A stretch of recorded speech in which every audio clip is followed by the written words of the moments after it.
Vive largo y saludable, un podcast de Doctoralia. Conversamos con profesionales médicos sobre esas preguntas y temas cotidianos que todos tenemos sobre nuestra salud.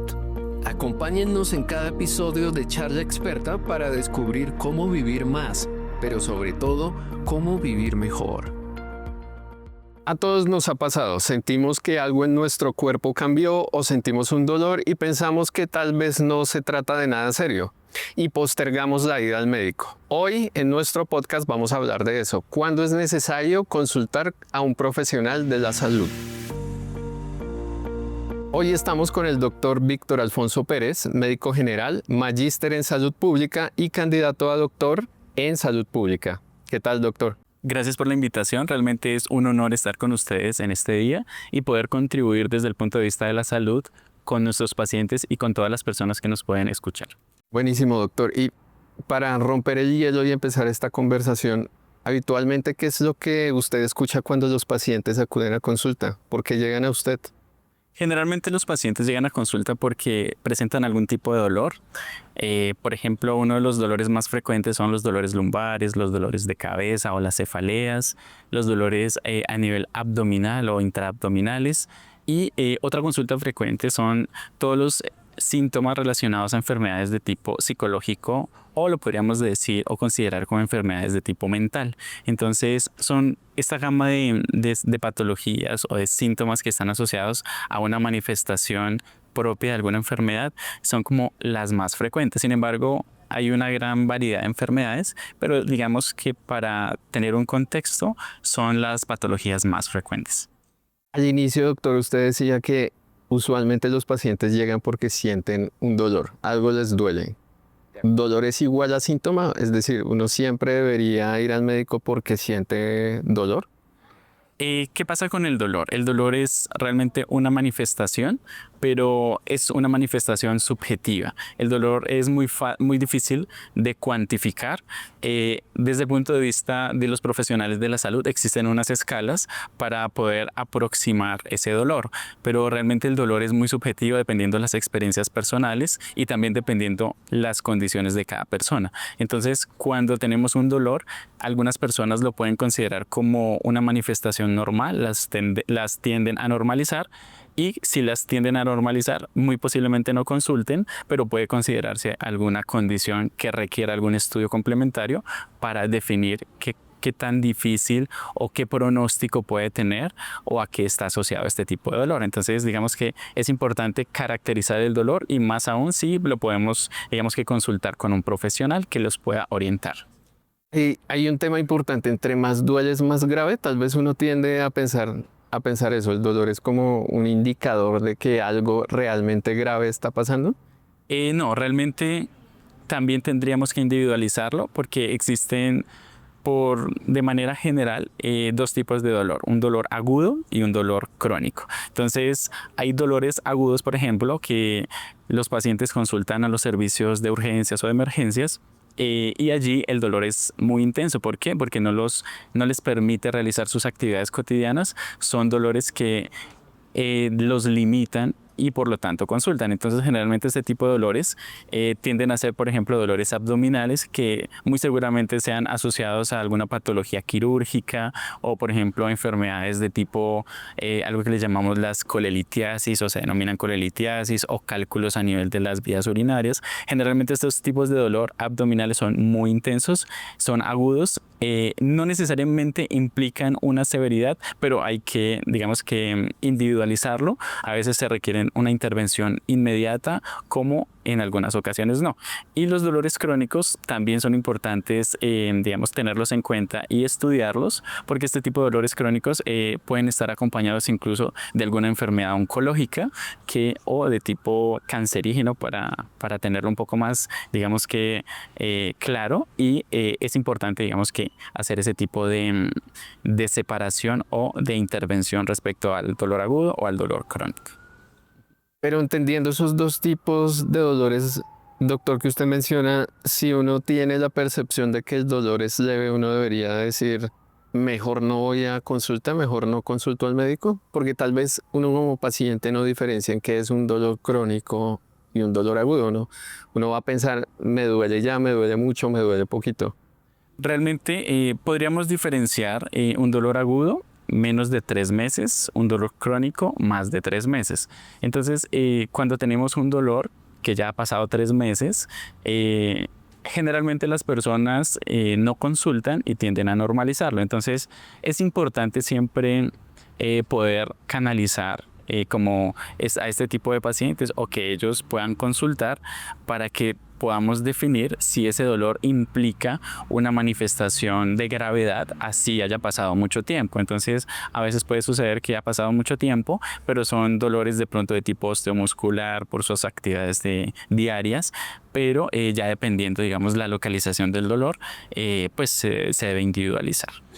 Ok, y doctor, algo que usted ha mencionado reiterativamente es hay que ir a la consulta, hay que personalizar el caso, pero digamos que eso sucede cuando precisamente uno rompe esa costumbre de no ir al médico, no consultar.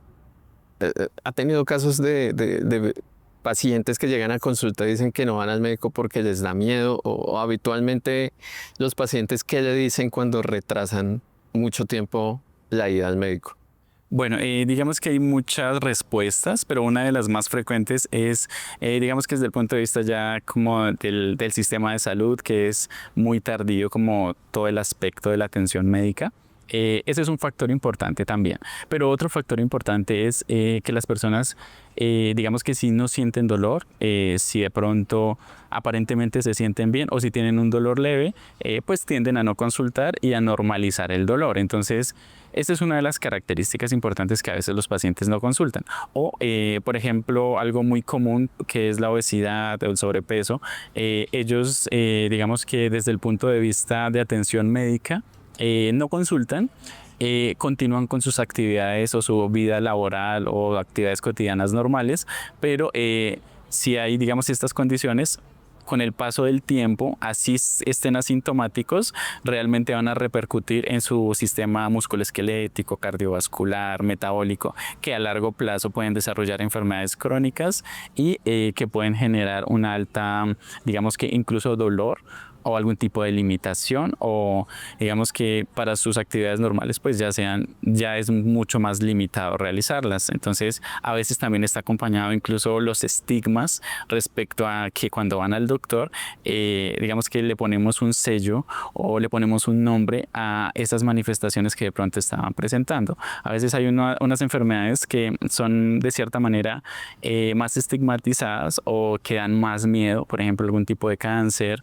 infecciones como el VIH, la diabetes. Entonces, por ejemplo, si los pacientes van a la consulta y el doctor les dice tiene diabetes, por ejemplo, es una condición totalmente diferente en la cual tienen que hacer unos cambios en su vida y desde el punto de vista de aceptación de la enfermedad o cómo llevar esa enfermedad o esa condición nueva realmente repercute significativamente en su calidad de vida y también en esa aceptación desde el punto de vista mental. Entonces, digamos que es importante como ese acompañamiento en ese aspecto y tener como el contexto acerca de consultar de forma temprana para reducir ese tipo de complicaciones.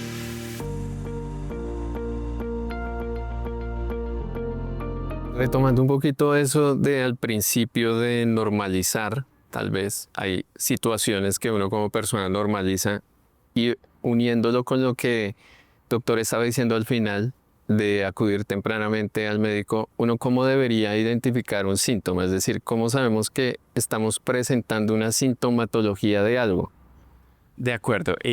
Digamos que hay dos maneras. Una de ellas es, incluso no se pueden presentar síntomas. Entonces, podríamos tener dos escenarios. Uno, donde tenemos algún tipo de síntoma que puede ser leve, algún tipo de dolor, que el dolor es una de las situaciones como más frecuentes, o por ejemplo vértigo, alguna limitación de pronto para dormir, que pasa mucho tiempo, ya dependiendo del contexto de la persona, su actividad digamos económica o su vida laboral, pues repercute en ciertos cambios que a veces no se le presenta importancia. Entonces, si hay alguna manifestación, por pequeña que sea, a veces digamos que las omitimos, pero tocaría como personalizar o individualizar esas manifestaciones. Ahora, si es una persona sana, ¿cómo podríamos prevenir ciertas enfermedades a largo plazo. Dependemos, digamos que la edad en la cual estemos, depende del ciclo vital. Si es un niño, si es un adolescente, si es un adulto joven, es un adulto o un adulto mayor. Entonces, dependiendo el grupo etario, existen ciertos estudios, así la persona no tenga ningún síntoma, ninguna enfermedad, que nos pueden contribuir a partir de esos estudios de forma, digamos que preventiva, nos permite saber, así esté asintomático, si tiene el riesgo de alguna enfermedad o si tiene alguna enfermedad, porque hay algunas enfermedades incluso metabólicas, por ejemplo, que el azúcar le esté alto, alguna enfermedad renal, la hipertensión, independientemente, digamos que del grupo, que está totalmente asintomático, pero si lo detectamos a tiempo, podríamos manejarlo y evitar complicaciones a largo plazo. ¿Qué cosas, doctor, ha encontrado usted que las personas tienden a normalizar? Como que no le ponen atención o piensan, "Ah, esto usualmente pasa, es así"?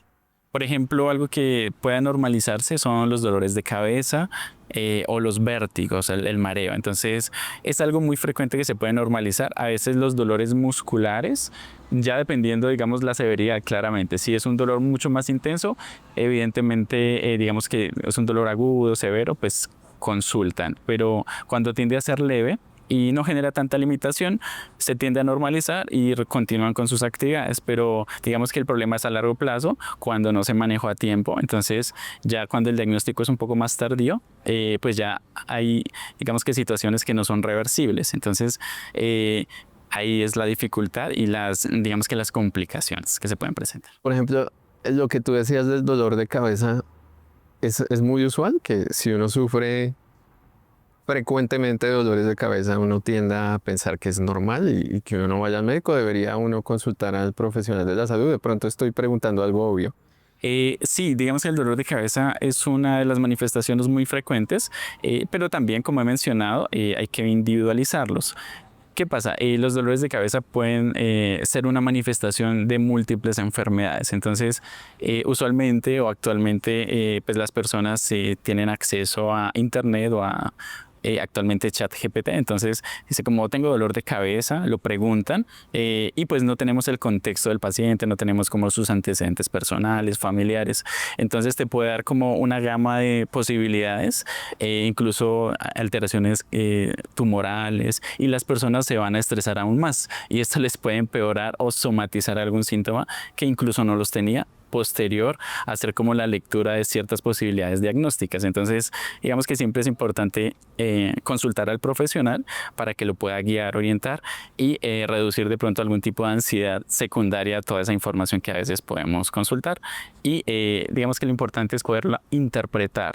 A veces cuando tenemos algún tipo de estudio diagnóstico, no todo lo anormal significa malo, por así decirlo, porque hay algunas anormalidades que pues las personas pueden convivir o vivir y están, digamos que en una condición, por así decirlo, sana. Entonces, digamos que ya una normalidad es lo que mencionas. bueno, anormalidades, por ejemplo, hay alteraciones, digamos, congénitas o alteraciones desde el punto de vista anatómico.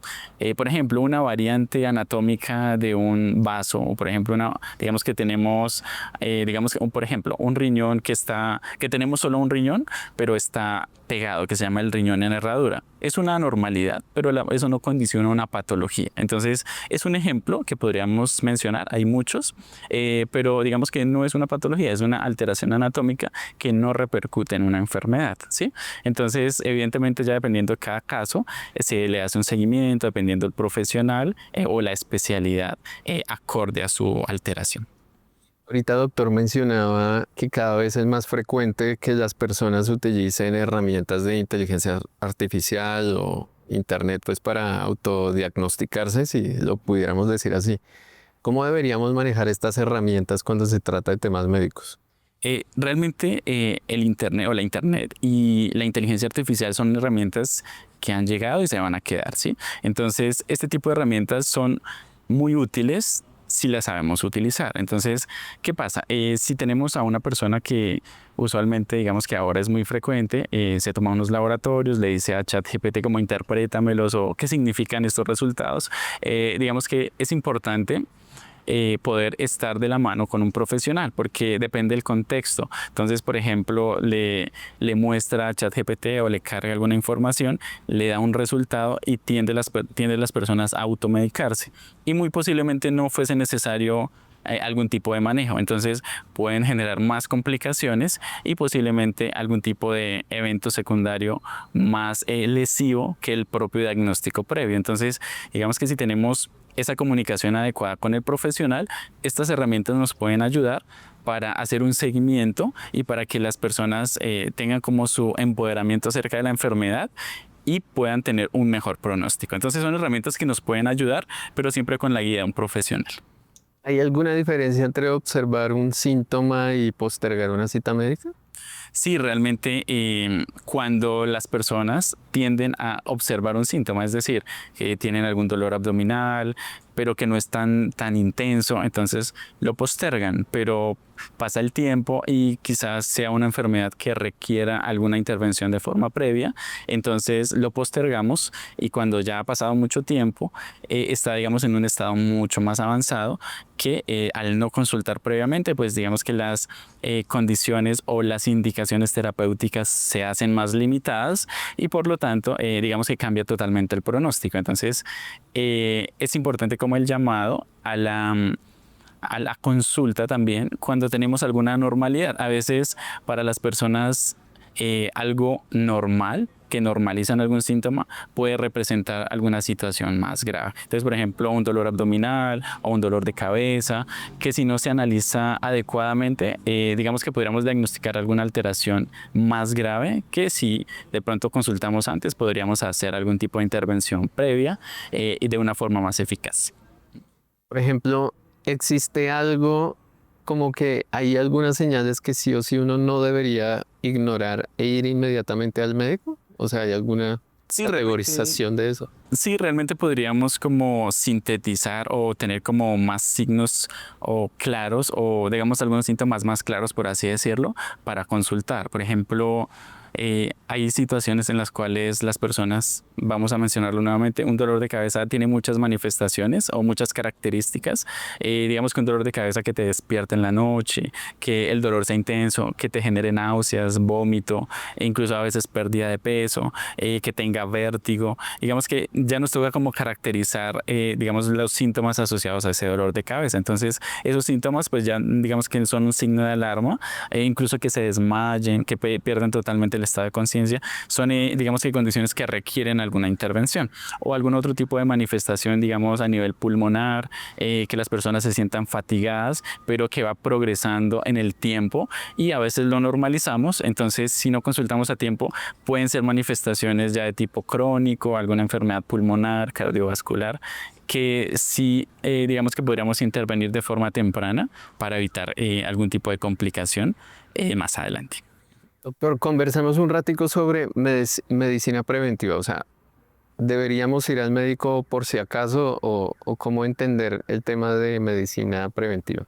Claro, la medicina preventiva realmente es un enfoque desde el punto de vista, digamos que lo podríamos mencionar como la salutogénesis, es decir, ir antes de la manifestación o ir antes de la enfermedad o ir antes de los síntomas, porque digamos que cuando se presentan síntomas, realmente ya hay una condición o un signo de alarma. Entonces, si hablamos desde el punto de vista más, no tanto preventivo, sino de promoción. Entonces, cuando hablamos de promoción es que las personas sean educadas o que tengan esa iniciativa de profundizar en temas de salud, porque las conductas acerca de, digamos que de ciertos hábitos nos permiten reducir o minimizar ciertas enfermedades. Entonces, si ya hablamos desde el punto de vista de la consulta y podemos detectar enfermedades en la consulta, digamos que nos mejora la calidad de vida de las personas. A veces asisten asintomáticos, como mencionaba de pronto antes, dependiendo del grupo poblacional, hay unos exámenes que así estén totalmente sin síntomas, nos permiten aproximar o detectar enfermedades que más adelante, digamos, reduciríamos algún tipo de complicación. ¿Cuáles son las más frecuentes? Sobre todo las enfermedades actualmente, pues de tipo cardiovascular, que pues como bien lo sabemos, los infartos son una de las enfermedades o de las digamos que las enfermedades más frecuentes y que pueden desencadenar en mortalidad, que digamos que la causa más frecuente de muerte son los infartos a nivel mundial, a nivel nacional. Y otra de las condiciones que también nos facilitan ese tipo de complicaciones es la diabetes, la obesidad, el síndrome metabólico, y pues las condiciones actuales son nuestros estilos de vida actuales facilitan ese tipo de, digamos que de condiciones o que se desarrollen este tipo de enfermedades. Entonces, si lo podemos detectar a tiempo y cambiamos nuestro estilo de vida desde el punto de vista de la educación realmente es muy importante y ser conscientes acerca de nuestra salud, y realmente esto va reflejado en la autoestima. Es de esta manera, si tenemos este tipo de condiciones, tener una adecuada educación en salud, consultar, digamos que de forma temprana, y cambiar esos hábitos realmente tiene un impacto. No es un impacto a corto plazo, realmente es un impacto a largo plazo. Y esto nos minimiza las enfermedades crónicas, que a veces son muy difíciles de manejar, y esto nos repercute en consultar a los servicios de salud constantemente. Entonces también implica como un desgaste tanto para la persona como para los familiares. Entonces digamos que tiene un contexto totalmente amplio. Sí. Pero en su opinión diría que en Colombia sí hacemos medicina preventiva, o sea, las personas sí somos conscientes del cuidado y de lo que deberíamos hacer para prevenir ese tipo de situaciones. No, realmente no, nuestro escenario en Colombia, incluso en el mundo, de pronto en algunos países hay unas tendencias digamos, a la atención preventiva, pero en Colombia realmente la mayoría de población consulta cuando siente algo. Digamos que no consultan cuando están sanos, ¿sí? ¿Por qué? Porque digamos que la percepción de la salud o de la medicina es consultar al doctor cuando estamos enfermos o cuando están enfermos. Entonces, si están enfermos ya es una condición en la cual ya es tardío. Entonces, si podríamos consultar previamente en una condición sana, realmente ese sería el objetivo. Y también tener una adecuada educación en salud. Realmente la educación hace la diferencia. Eso que dices de la educación es muy importante. ¿Cómo empezar? ¿Cómo empezamos a poner el tema de la medicina preventiva en la conversación del día a día? Bueno, digamos que esto también se podría individualizar y también depende del contexto y la cultura, ¿sí? Colombia tiene diferentes culturas, también la cosmovisión de cada una de las regiones es diferente, los hábitos alimentarios también son diferentes que hay que respetarlos, pero digamos que ¿cómo podríamos implementarlo? Uno, que la persona sea consciente de cambiar o de ser consciente de que quiere tener un adecuado estilo de vida o tener una vida saludable. Si la persona no es consciente o digamos que no inicia con este cambio, le podríamos decir o hablar de cualquier tema, pero realmente no va a ponerlo en práctica. Entonces realmente una de las situaciones iniciales es también el apoyo psicológico de cómo ver la salud y cómo tener una calidad de vida adecuada y no llegar como a la enfermedad. Entonces, realmente es un contexto mucho más desde el punto de vista de cómo visualizarnos ahora y a largo plazo. Cómo envejecer, por ejemplo. ¿Sí? ¿Cómo envejecemos? ¿Cómo envejecemos bien? Bueno, digamos que cómo envejecer bien, realmente para envejecer bien debemos mirar hacia atrás y tener como un análisis acerca de cómo fue nuestra infancia, nuestra adolescencia, nuestra adultez y de qué manera disminuimos esos riesgos para tener una vida o una vejez saludable. Entonces, digamos que el estilo de vida desde la juventud, desde la infancia, si hemos sido educados a tener un estilo de vida saludable, esto nos va a permitir que cuando seamos o cuando tengamos una edad avanzada, muy probablemente tengamos algún tipo de enfermedad más controlada o no la tengamos, y esto nos va a generar un bienestar. Entonces, para tener una adecuada vejez, ese resultado es de todo lo que cultivamos durante toda nuestra vida. Entonces, cuando tenemos una adecuada educación y un estilo de vida saludable, se va a reflejar a largo plazo. Doctor, para ir llegando a conclusiones sobre medicina preventiva, ¿qué podemos enseñarle a la gente? ¿Qué mensaje le deberíamos dejar en este podcast a las personas? Realmente podríamos dejar un mensajes claves como si están sanos, no se aíslen de los profesionales de la salud, ¿sí?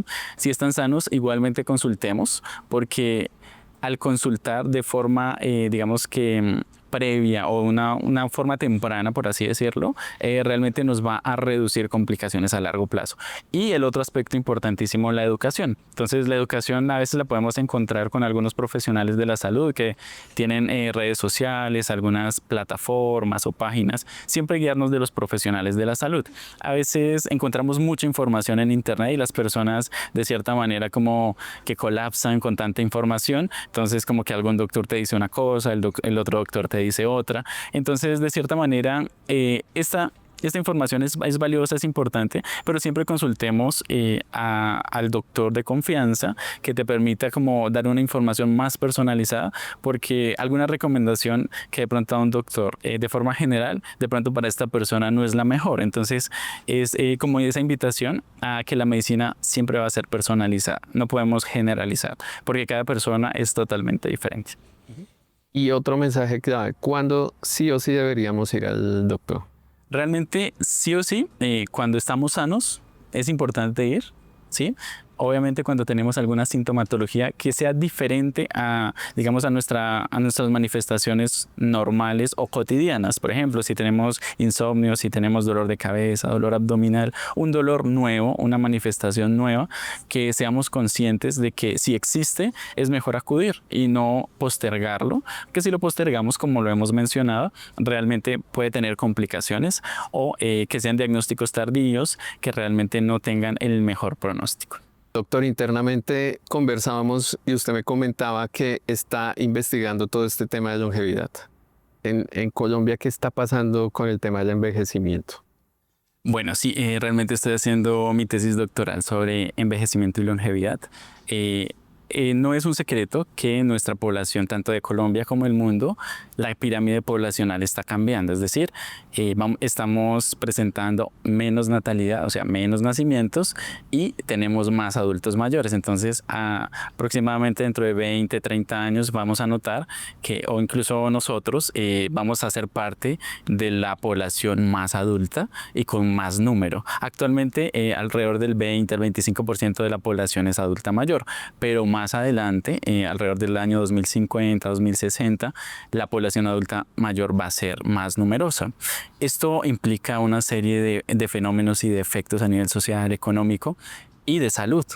¿Por qué? Porque a medida que la población va envejeciendo, siempre va a estar asociado a que la población envejecida curse con alguna enfermedad crónica.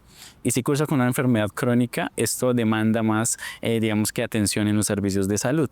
Y va a existir mayor comorbilidades de este tipo de, digamos, en este grupo de edad.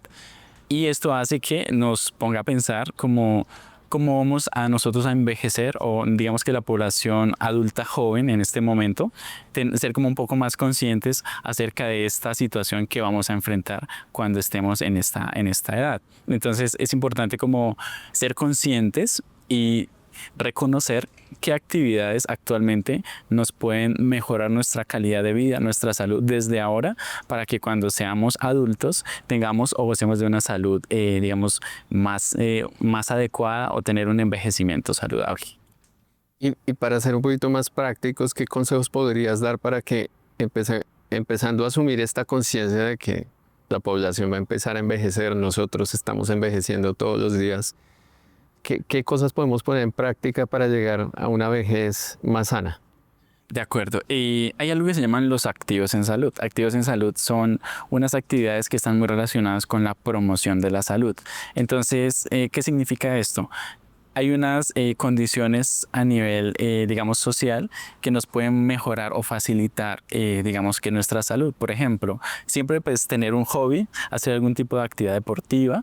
Este tipo de actividades deportivas, tener una alimentación saludable, dependiendo, digamos, el lugar donde estemos, si es en la ciudad o en el campo, en las áreas rurales. Digamos que esas condiciones nos pueden mejorar nuestras condiciones de salud. También tener algún tipo de creencia. Generalmente nuestros ancestros en las diferentes culturas, ellos siempre tienen o han tenido algún tipo de creencia, ¿sí? El aspecto espiritual también es crucial en la salud. ¿Por qué? Porque algún tipo de creencia nos puede fortalecer como sociedad, incluso como comunidades, nos permite como interrelacionarnos, organizarnos, y esa interrelación nos mejora la calidad de vida porque nos distancia de la soledad o del aislamiento, que lo podríamos de pronto encontrar actualmente, que pues aparentemente estamos conectados con las redes sociales, pero realmente estamos solos porque digamos estamos muy frecuentemente pegados a las pantallas y realmente no interactuamos. Incluso a veces en las familias cada uno está en su habitación, pero no interactuamos. Tenemos digamos que los móviles todo el tiempo en nuestras manos, y esas condiciones tan pequeñas que parecen, no estamos realmente viviendo el ahora, que es algo que de pronto lo hemos escuchado, que es el mindfulness, que es como vivir adecuadamente el momento presente.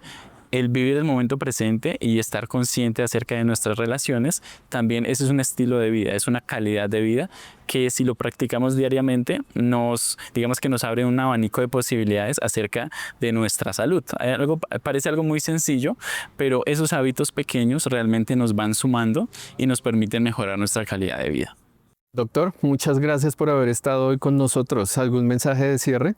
Sí, realmente inicialmente gracias por esta invitación. Y un mensaje de cierre muy puntual es ser más conscientes de nuestra salud. La educación en salud es muy fundamental porque esta es la que nos va a permitir reducir ciertas enfermedades, o si tenemos alguna enfermedad, poderlas manejar de forma adecuada, siempre con el doctor al cual vamos a consultar. Recuerden que pueden encontrar al doctor Víctor Alfonso Pérez en doctoralia.co y en nuestra aplicación móvil. Nos vemos en un próximo episodio de este podcast de Doctoralia.